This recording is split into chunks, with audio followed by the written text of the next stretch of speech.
একঘেয়ে কাঁকরোল সিদ্ধ, কাঁকরোল ভাজা, কাঁকরোলের তরকারি খেতে খেতে তো আপনারা বোর হয়ে গেছেন, সাথে আমিও বোর হয়ে গেছি।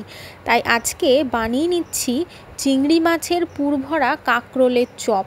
এই রেসিপিটি যেটা বানাচ্ছি আমি গরম ভাতের সাথে আপনারা খেতে পারবেন, অসাধারণ লাগবে। রেসিপিটি বানানোর জন্য আমি সবার প্রথমে কাঁকরোল নিয়ে সেটার খোসা ছাড়িয়ে ফেললাম হালকা করে, গাটা যেটা আলাল থাকে ওটাকে ছাড়িয়ে ফেলেছি।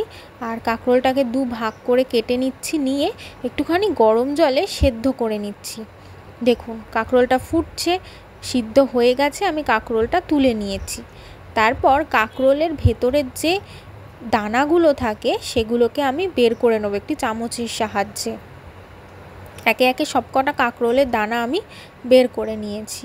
আর এই কাঁকরোলের দানা, চিংড়ি মাছ আর নারকেল দিয়ে আমি এর একটা খুব সুন্দর পেস্ট বানিয়ে নেব।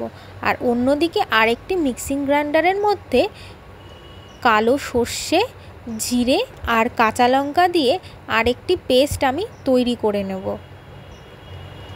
দেখুন পেস্ট হয়ে গেছে। তারপর কড়াইয়ের মধ্যে আমি কিছুটা পরিমাণ সাদা তেল দিয়ে দিচ্ছি।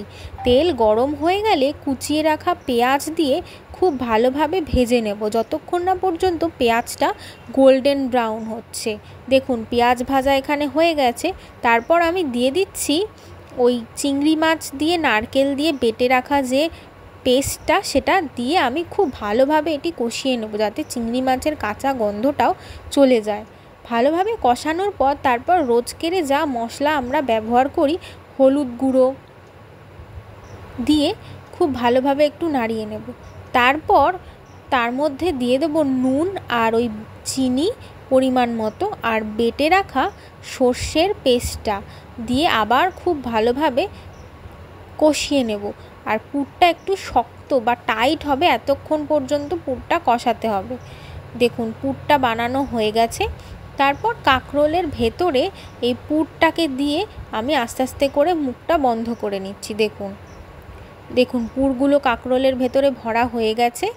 এবার আমি একটি বোলের মধ্যে সামান্য পরিমাণ মতো বেসন, হলুদ গুঁড়ো, লঙ্কা গুঁড়ো, জিরে ধনের গুঁড়ো, নুন দিয়ে শুকনো আগে মিক্সড করে নিচ্ছি। তারপর আস্তে আস্তে করে একটু একটু করে জল অ্যাড করে একটা খুব সুন্দর স্মুথ ব্যাটার আমি তৈরি করে নেব। দেখুন ব্যাটারটার থিকনেসটা এরকম হবে। তারপর ওই ব্যাটারে কাঁকরোলগুলোকে চুবিয়ে ভেজে নেব। দেখুন কাঁকরোলটা ভাজা হচ্ছে। এই রেসিপিটি আপনারা বিকালে গরম চায়ের সাথেও খেয়ে দেখতে পারেন। আমি নিঃসন্দেহে বলতে পারি রেসিপিটি আপনাদের খুবই ভালো লাগবে। এছাড়া গরম ভাতের সাথে খেলে তো কোনো কথাই হবে না। রেসিপিটি ভালো লাগলে অবশ্যই চ্যানেলটি সাবস্ক্রাইব করবেন, লাইক এবং কমেন্ট করবেন।